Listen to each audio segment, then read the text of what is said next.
Welcome into the kitchen of Ebony, Ivy, and Thyme. You are always welcome here. And if you like cooking and things that home cooks do, then please hit that subscribe button before you leave. Today, we're going to be working on a roasting hen, and we're going to spatchcock it. And this is going to be one of those dishes that you can fix for a regular family night, or you can even have it for the holiday. So let's get started. I know a lot of people don't necessarily rinse off their chickens, and mainly because they're concerned about bacteria and those kind of things, but I like to do that because I want to make sure that I get any little bits and pieces that shouldn't be there. I can take all of those things off. And every now and then, you'll get little wings, pieces of wings, and all those kind of things that are left on your chicken. And so you really do want to take a moment and get those cleaned up. So that's what I'm doing. I'm taking all of those little wings off. Also taking out any excess fat that may be there. And I like to just clean it up real good before I get started with my chicken. I'm going to cut that off. Sometimes the grocers will tie the legs together, and that's fine. But we're going to spatchcock ours, so we won't need that. So I'm going to take that loose, cut that loose. Wow, I don't know what they put around there, but it's pretty tough. There we go. That's in. That gives you a chance to see the inside of your chicken as well as the outside. I'm just making sure our chicken is nice and clean. Okay, I'm going to take it out and put it on this cutting rack right here. And wash my. Now, before I go any further, I'm going to use my Clorox cleanup and clean up the sink that the chicken was in. Everything a good spray. I try to be very careful with those things that I touch. I want to be able to throw this away.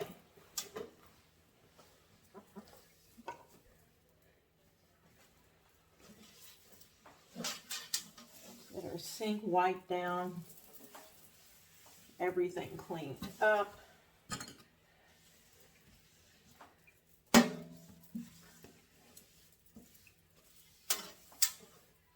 Because we don't want any chicken residue left.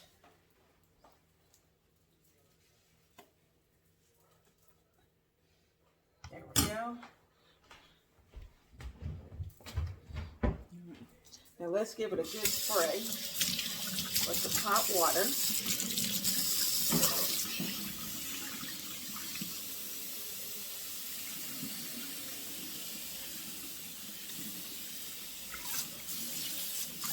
So that that's nice and clean. Now let me work on the other side.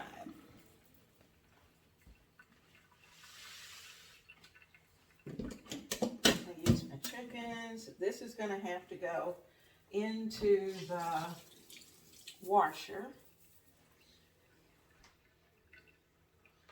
All right, all of this is going to get bleached a little. And it's going to get wiped down. Even though we didn't have the chicken over here, just in case. Let's get everything cleaned up. I'm going to hold on to the scissors because I'm going to need those.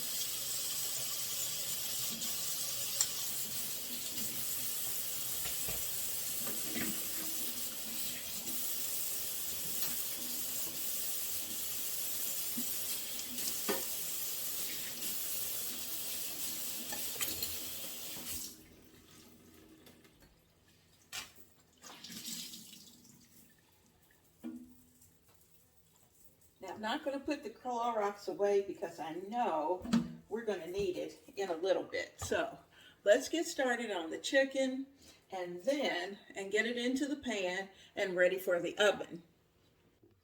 For my young home cooks, you probably have not spatchcocked a chicken. And basically, you can do it with the chicken. You can really do it with the turkey. I like to bake my turkey that way. But what you're doing is that you're going down each side of the back. And I use my kitchen shears. And you have to have a little bit of strength to do it. But I'm going to go straight down the side of the backbone.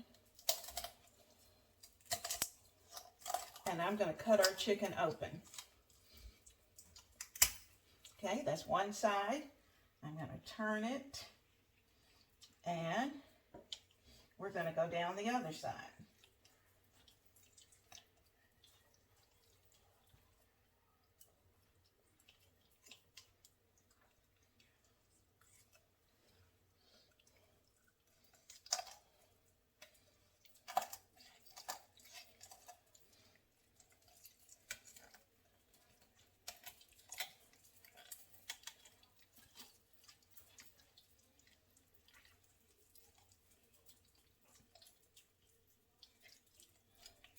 Takes a little effort because for some parts you're actually cutting through bone. So let's see if I can do it better this way. There we go.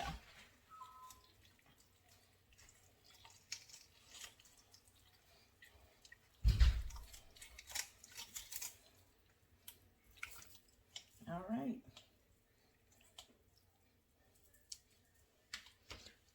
Don't throw this away. It's great for your chicken broth. Let me find a Ziploc bag and we're going to put it right in there. Wash hands first.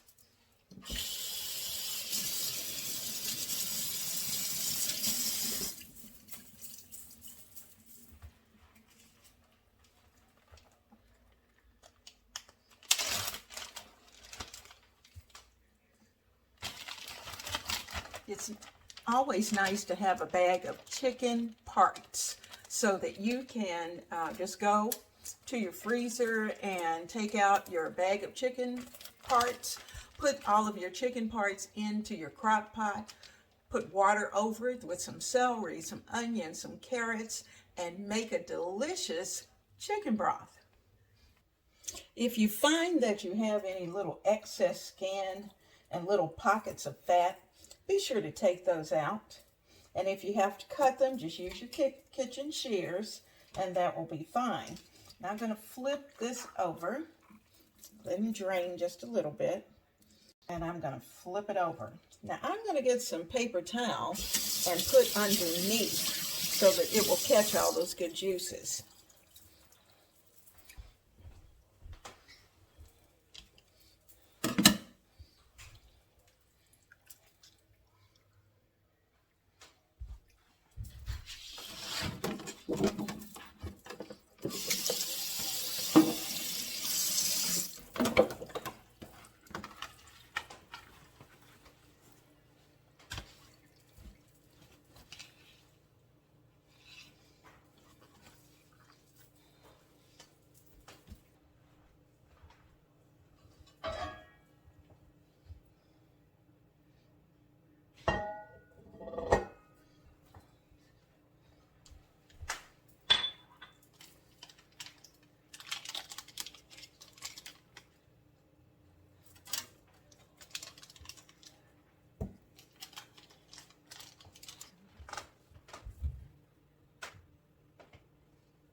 We're going to season up our bird.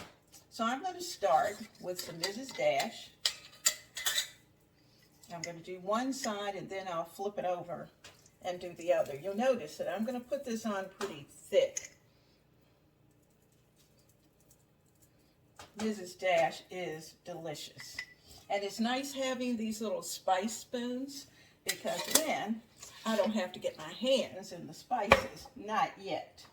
I'm also going to add some house seasoning, which has an intense flavor of garlic powder, onion powder, and black pepper.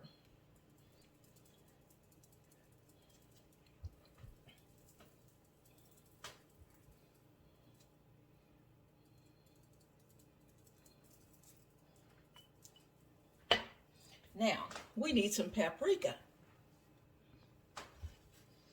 Here's our paprika. Paprika is going to give it a nice color.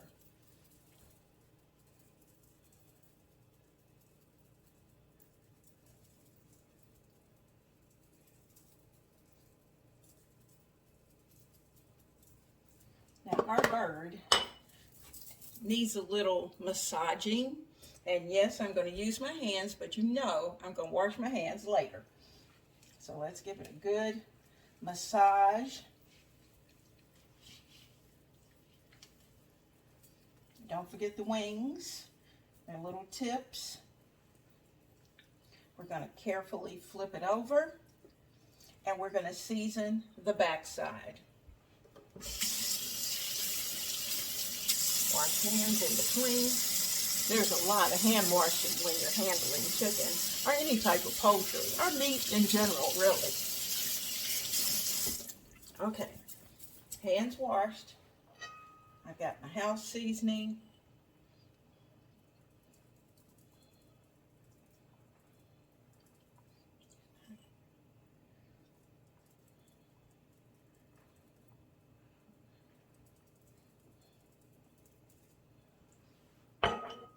Got my Mrs. Dash.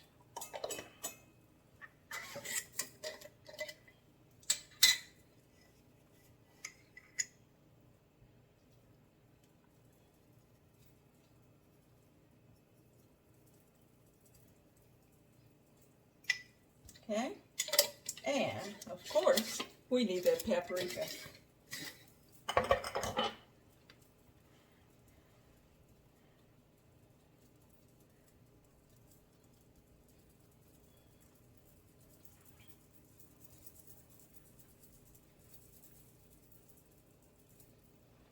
And then give it a good rub.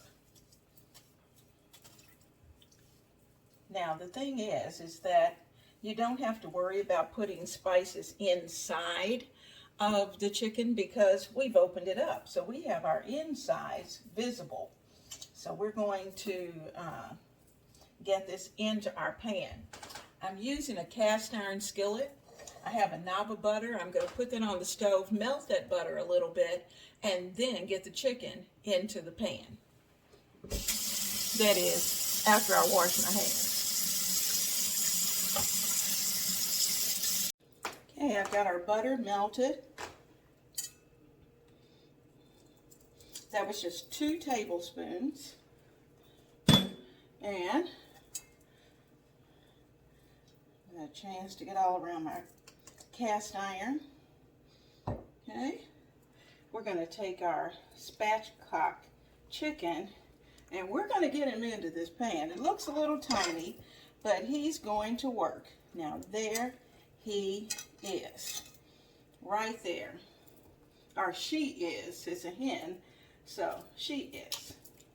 Let's fold that up, and then we'll be ready to get everything into the oven.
Well, she's well seasoned. We're going to put her into a 400-degree oven, and we will use a thermometer to check for when she's done. I'll let you know how long it takes.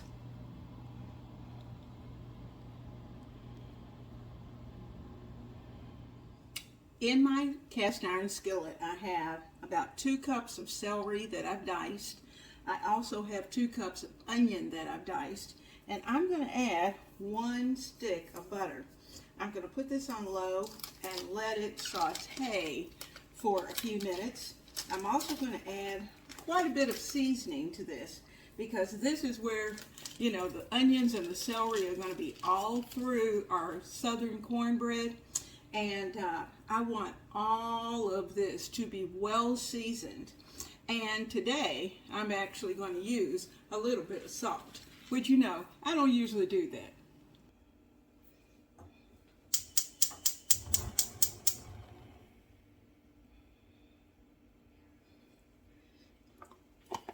We're going to start off with about a heaping teaspoon of seasoning. You'll notice I'm sprinkling it over the onions and the celery because I want all of that to get nice and cooked in. I'm also going to add about the same amount of no salt seasoning, which is my Mrs. Dash.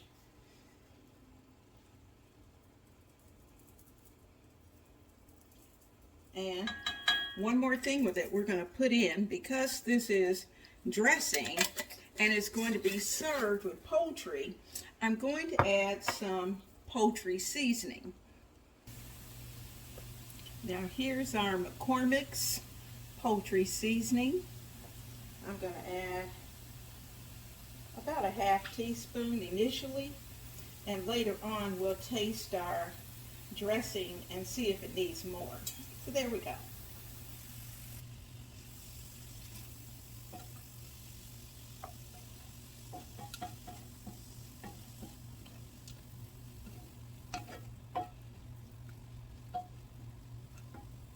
We're going to cook our southern cornbread in this cast iron skillet. And that's another reason why I added the butter, because I wanted the skillet to be nice and buttery. So when we pour the cornbread dressing in, it's going to be so good. Now, one thing to keep in mind, you do not want bland dressing. So you're going to need about a teaspoon, maybe a half teaspoon of salt. I'm going to sprinkle some in, and like I said, I'll go back, taste the dressing.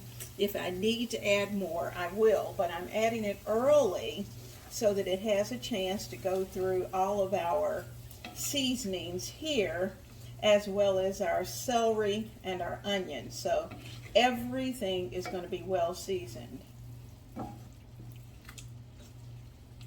One of the things that I always have on my pantry shelf is Jiffy cornbread mix. It is great to have. You can fix quick cornbread muffins. You can, just for dinner, you can certainly use it to fix your cornbread for your southern cornbread that you're going to have. Now, we have 2 boxes of Jiffy cornbread mix here. I'm going to just break it up just a little bit. I'm going to add 2 eggs. That's 1 egg per box. There's 1.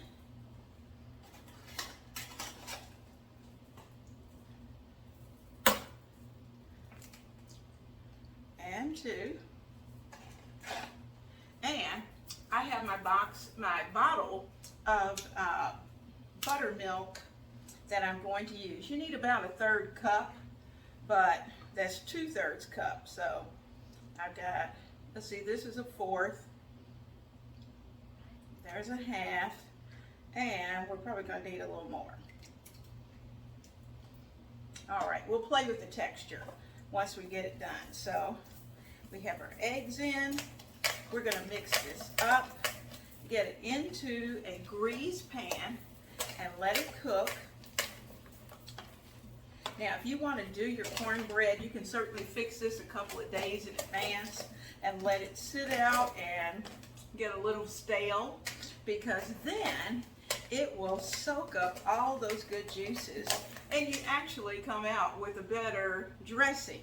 But today, I don't have time to do that, so we're going to do ours right now. So I've got my cornbread. I'm going to add just a touch more liquid, just a touch.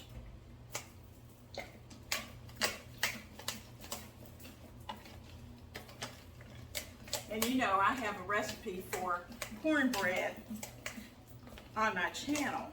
And so if you want to know how to do it from scratch. But today, we're saving time, and we're getting our southern cornbread dressing made. Now, our cornbread is ready. Let me get our pan that we're going to be using.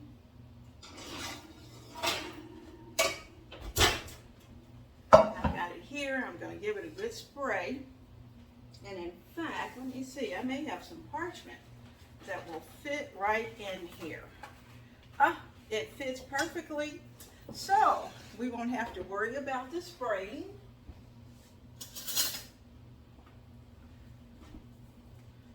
I'm going to pour my cornbread in.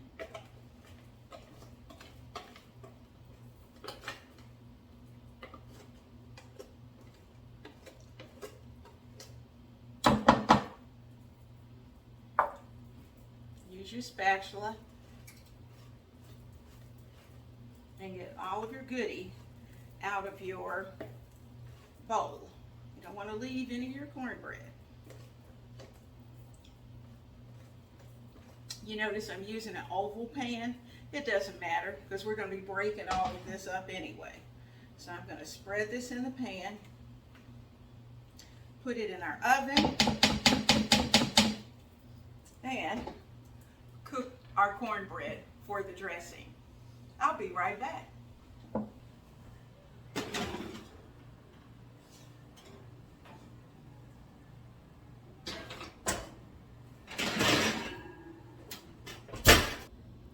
We're going to use our skewer to make sure that it's done. And it is. It came out clean. Our cornbread's ready. I'm going to take it out of this pan and let it cool.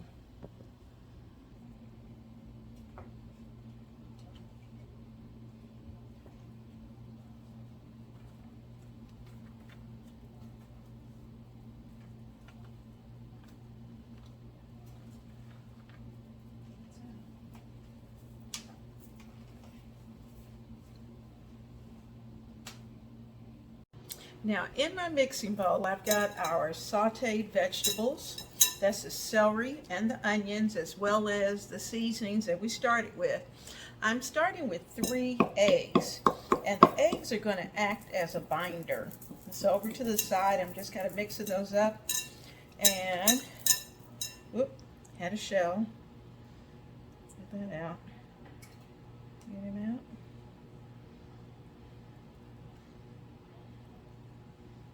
Okay, and we'll mix those up.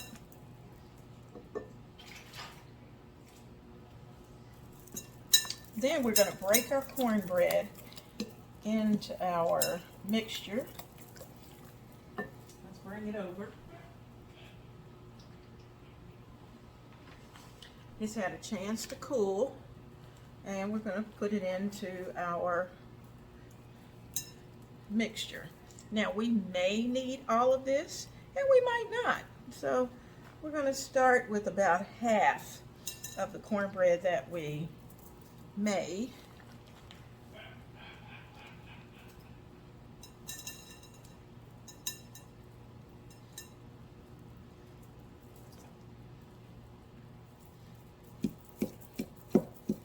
Now, understand this, and I know this for those Southern cooks who are out there.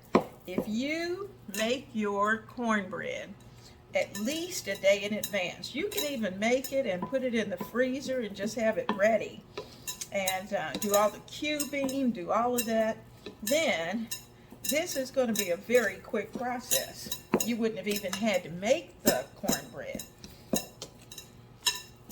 because it would have already been ready. Some people like to add regular bread into their dressing. I don't. But that's a matter of taste.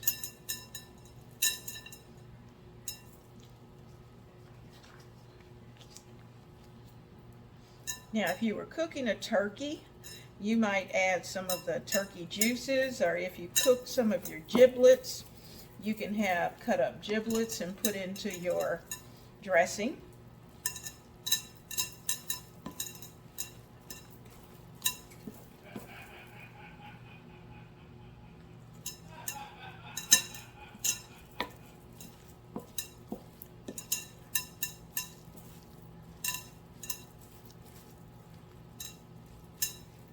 Okay, looks like I might make it and use all of it. Okay, let's put this last little bit in.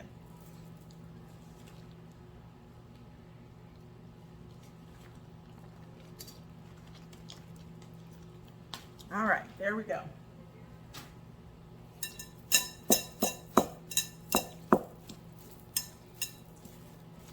The big guy's in the other room, and you know, there are days when he's quite noisy, and today happens to be one of those days. All right, we've gotten this mixed up, but we haven't put any of our liquid in. So I'm going to add some broth.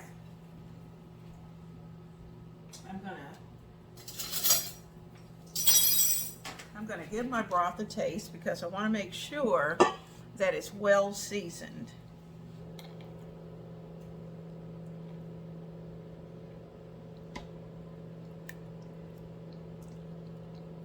Oh, that's good.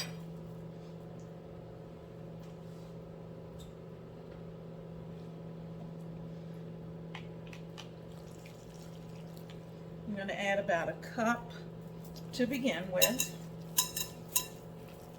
I like my dressing nice and moist. You could even, some people put green peppers in their dressing. I don't. I stick very traditional with the celery and the onions. Okay. I think that cup just about did it. Add just a smidget more. There we go. About a cup and a half. Because what you don't want is dry dressing. Oh, this is great. And I'm going to let this sit for just a minute so that all those liquids have a chance to go through our dressing. We get a fork and I'm going to taste it for the seasoning levels and see if we need to add anything else. My microwave is a little noisy. I don't know why it's noisy today. So here's some.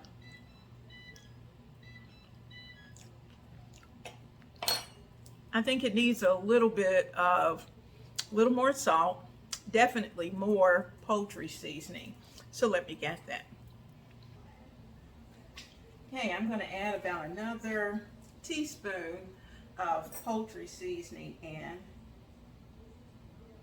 As you know, it's a little light initially, just because I didn't want it to have too much. And let's give that a stir.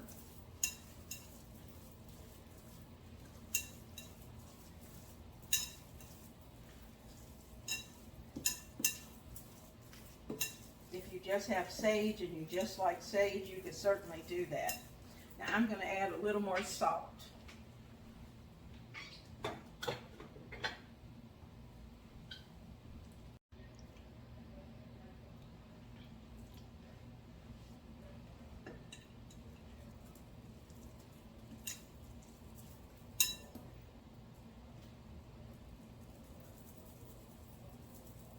A little more poultry seasoning.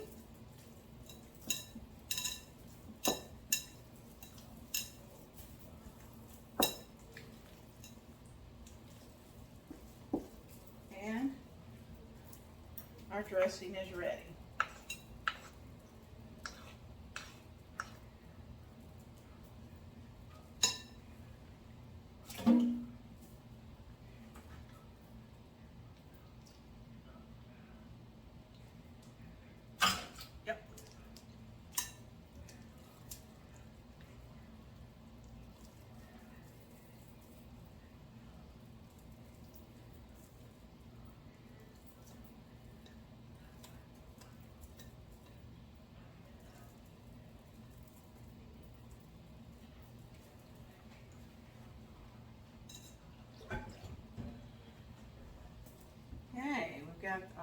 dressing in our skillet.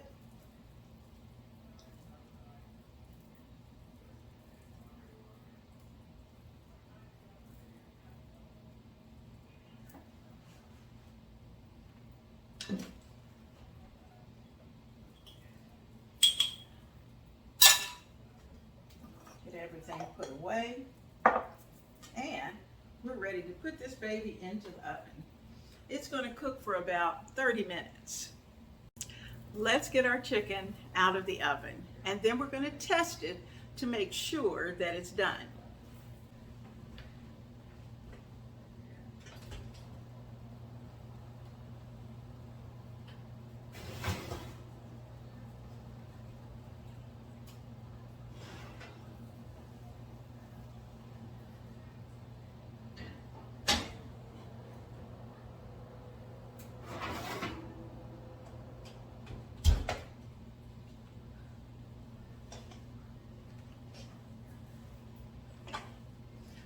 Are you ready to see a beautiful chicken? This chicken is worthy of any holiday table as well as your casual Sunday dinner. Chicken typically is safe to eat around 165, but most of the pieces taste best when they're cooked to a higher temperature. I like mine somewhere around 180 because then my chicken's still nice and moist, and I know that my pieces are just perfect. Now, if you're just doing wings, then you're going to want to cook them somewhere around 190, which is going to allow for a more tender meat around that wing. But your dark meat, like your legs and your thighs, 180 is perfect. And of course, within the breast, 180 is fine, because keep this in mind, we don't want any pink anywhere close to those bones. So we want our internal temperature to be at least 175 to 185.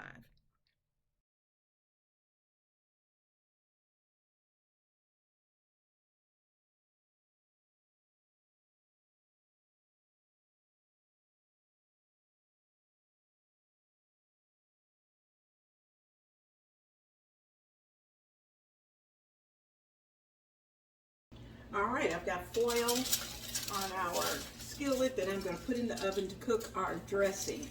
So I'm going to put that in and set the clock for about 20 minutes, and we'll check it. This pan of dressing smelled like it was ready, but after taking the foil off, which we were going to have to do anyway, it needs to brown. And I'm going to put it back in and probably leave it in there another 5 to 10 minutes. I could actually turn the heat up or even put it under a broiler just to brown the top. But I'm afraid I may forget, so I'm going to put it back in for about 10 minutes and let it get nice and brown. And this is the first time, to be honest with you, that I've cooked dressing in this particular oven. So because of that, I'm going to have to be very cautious. Let me tell you, a plate of dressing covered and smothered in some delicious gravy makes this girl very happy. But we can't leave out the star. We have to bring the queen, which is our spatchcocked roasted chicken. So let's get her cut and let's wait too. Let me first say that if you are not a family member, then I hope that you will take right now, while I'm slicing into this delicious chicken, and hit that subscribe button. And if you've enjoyed being in the kitchen today, please hit that like button as well. Now, for those of you who are definitely family members and have been for a while, I am so appreciative to the fact that you have been a part of the family, and I appreciate your support. Much love to all of you. This is going to be one of those dinners because you got the good stuff. You've got the dressing. You've got the chicken. You've got the gravy. And wait and see. I'm going to add my favorite to the plate, which is going to be some cranberry sauce. Now, I'm a fan of cranberries, but the big guy, not so much. But he'll eat a little bit, so I can put a little teaspoon of cranberry sauce on his plate, and he's okay with that. But for me, I'm going to have a serious portion of cranberry sauce with my chicken and dressing. I want you to look at this plate. Add some collards, or some green beans, or a green bean casserole, or some mashed potatoes, whatever it is, sweet potatoes, whatever you want to add to your particular dinner for the night. This will be a knockout meal because your family will love it. And just think, if this were the holiday, you could certainly serve this chicken and dressing at the table. Budget friendly and delicious. Now, I had already made the gravy. So as you can see, it is right here. I put it in the microwave, got it nice and hot so that I can pour this over the big guy's plate. And notice that his plate does not have any cranberry sauce because I was nice and I asked him if he wanted some. But as I prepare mine, you're going to see that cranberry sauce slathered on the plate. And guys, I have certainly enjoyed having you right here in the kitchen. But don't leave because you're going to have to see me eat a portion of this chicken and dressing.